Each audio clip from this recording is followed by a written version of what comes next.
ಆಜಿ ಮಸಾಲ. ಎಂತ ಅಡಿಗೆಯ ರುಚಿಯಾಗೋ ರಹಸ್ಯವು 20 ರೂಪಾಯಿ.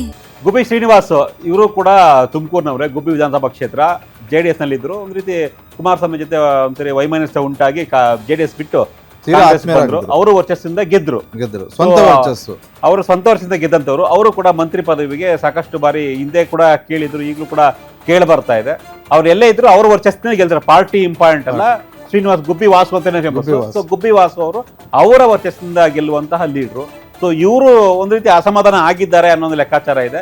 ಬಟ್ DK ಶಿವಕುಮಾರ್ಗೆ ಅತ್ಯಾಪ್ತರು, ಅವ್ರ ಮಗ ಕೂಡ DK ಶಿವಕುಮಾರ್ಗೆ ಅತ್ಯಾಪ್ತರು. ಸೊ ಹಾಗಾಗಿ DK ಶಿವಕುಮಾರ್ ಒಂದು ವೇಳೆ ಈಗ ಮಂತ್ರಿ ಪದ ಸಿಗ್ಲಿಲ್ಲ ಅಂದ್ರೆ DK ಶಿವಕುಮಾರ್ ಮನವೊಲಿಸಬಹುದು, ಯಾಕಂದ್ರೆ ಮುಂದಿನ ಚುನಾವಣೆ ದೃಷ್ಟಿಯಿಂದ. ಬಟ್ ಗುಬ್ಬಿ ವಾಸು ಅವರಿಗೆ ಮಂತ್ರಿ ಪದವಿ ಬೇಕು ಅಂದಾಗ ಮತ್ತೆ JDSಗೂ ಕೂಡ ಹೋಗ್ಬಹುದು ಅನ್ನೋ ಲೆಕ್ಕಾಚಾರ ಇದೆ. ನನಗೆ ಗುಬ್ಬಿ ವಾಸು ಹೋಗೋದಕ್ಕಿಂತಲೂ ಕೂಡ ವಾಸು ಅವ್ರು ಹೋಗೋದಕ್ಕಿಂತಲೂ ಕೂಡ ದೇವೇಗೌಡರೇ ಈ ಪ್ಲಾನ್ ಮಾಡ್ಬೋದು. ದೇವೇಗೌಡರ ಜೊತೆ ತುಂಬಾ ಚೆನ್ನಾಗಿದ್ದಾರೆ. ಹೌದೌದು. ಕುಮಾರಸ್ವಾಮಿ ಅವ್ರ ಜೊತೆನೂ ಕೂಡ ಏನೋ ಅಲ್ಪ ಸ್ವಲ್ಪ ಅಸಮಾಧಾನ ಆಗಿದ್ದು ನಿಜವಾಗ. ಒಂದ್ ವೇಳೆ ಈ ಬಾರಿ ಸಂಪುಟ ವಿಸ್ತರಣೆಯಲ್ಲಿ ಅವಕಾಶ ಸಿಗ್ಲಿಲ್ಲ ಅಂದ್ರೆ ಗುಬ್ಬಿ ಶ್ರೀನಿವಾಸ್ ವಿರುದ್ಧ ಅಂತೂ ಗುಬ್ಬಿಯಲ್ಲಿ ಯಾರು ಗೆಲ್ಲೋದಕ್ಕೆ ಆಗೋದಿಲ್ಲ. ಕ್ಷೇತ್ರವನ್ನ ಹಂಗ್ ಮಾಡ್ಕೊಂಡಿದ್ದಾರೆ. ಗುಬ್ಬಿಯಲ್ಲಿ ಒಂದಷ್ಟು ಗುಬ್ಬಿ ಕ್ಷೇತ್ರದಲ್ಲಿ ಕಳೆದ ಬಾರಿ JDS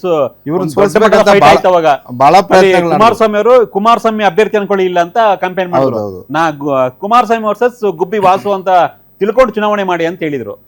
ಹಾಗಾಗಿ ಒಂದ್ ವೇಳೆ ಈ ಅವಕಾಶ ಸಚಿವ ಸ್ಥಾನ ಸಿಗ್ಲಿಲ್ಲ ಅಂತ ಹೇಳಿದ್ರೆ ನೇರವಾಗಿ ದೇವೇಗೌಡರೇ ಆಹ್ವಾನ ಕೊಡ್ಬಹುದು ಬಾರಪ್ಪ ಅಂತ. ಎಸ್, ನೋಡೋಣ ಏನಾಗುತ್ತೆ ಅಂತ. ಇನ್ನಿಬ್ರು ಇದ್ದಾರೆ, ಜಸ್ಟ್ ಹಂಗೆ ರ್ಯಾಪ್ ಮಾಡ್ಕೊಂಡ್ಬೇಡ.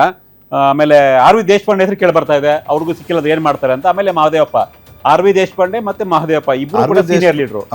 RV ದೇಶಪಾಂಡೆ ಬ್ರಾಹ್ಮಣ ಸಮುದಾಯದ ಜೊತೆಗೆ ಹಳಿಯಾಳ ವಿಧಾನಸಭಾ ಕ್ಷೇತ್ರ, ಮಹದೇವಪ್ಪ ಅವರು ಈ ಕಡೆ T ನರಸೀಪುರ SC ಸಮುದಾಯ ದಲಿತ ಸಮುದಾಯದ ಲೀಡರ್ಸ್. ಇಬ್ಬರಿಗೂ ಸಿಗ್ಲಿಲ್ಲ ಅಂದ್ರೆ ಏನ್ ಮಾಡ್ಬೋದು, ಜಸ್ಟ್ ಕ್ವಿಕ್ ಹೇಳ್ಬೇಕು ರಪ್ಪ ಅಂತ. ಕರಾವಳಿ ಭಾಗದಲ್ಲಿ ಕಾಂಗ್ರೆಸ್ ಖಾತೆ ತೆರೆಯೋದು ಅಷ್ಟು ಸುಲಭ ಅಲ್ಲ. ಆದ್ರೆ ದೇಶಪಾಂಡೆ ಅವರು ಹಲವು ಬಾರಿ ಗೆದ್ಕೊಂಡು ಬಂದಿದ್ದಾರೆ ಸ್ವಂತ ವರ್ಚಸ್ಸಿನ ಮೇಲೆ.